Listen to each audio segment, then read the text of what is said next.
Hi, this is Kim Brooks, author of the book How to Date and Stay Saved. And I wanted to give you a tip from the book, and this time we're going to talk about the flesh.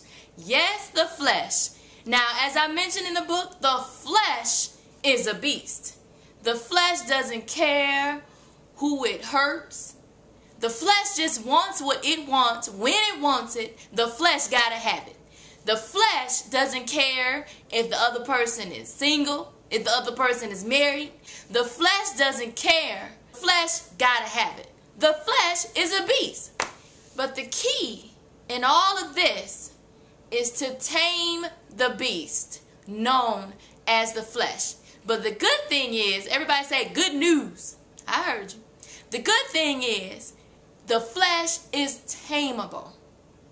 Why? Because the Word of God gives us different ways we can tame the beast known as the flesh. Now, I talk about 5 ways in my book, 5 ways to tame the beast known as the flesh. And actually, I give a lot more than that within the context.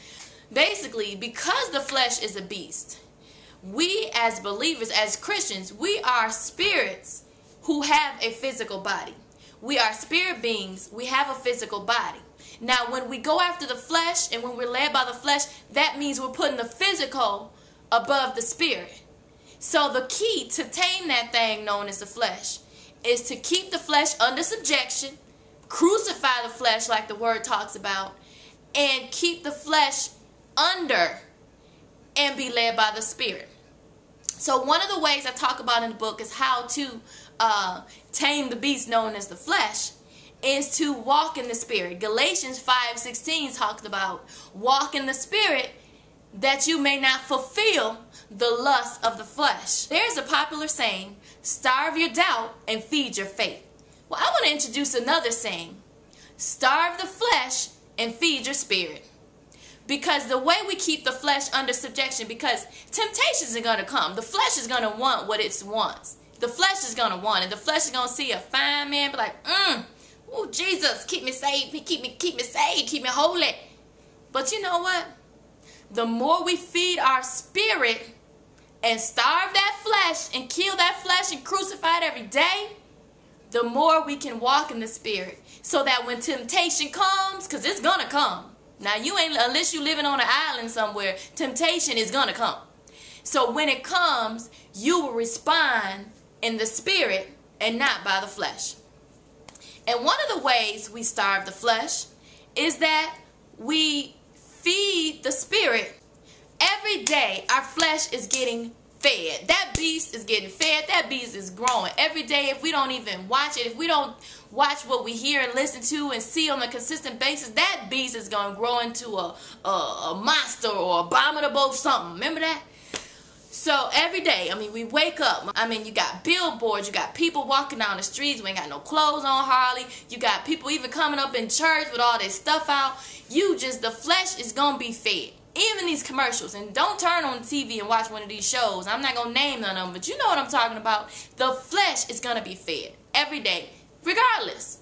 So to counter the fact that the flesh is going to be fed and that monster is going to get fed, to counter that, you have to make sure that spirit man is fed more than once a week, more than on Sunday when we praising God with the pastor and got our Bible open and we good Christians, more than just on Sunday, every day. Just like our physical body needs 3 meals a day, 2-3 meals a day, our spirit needs at least a meal a day.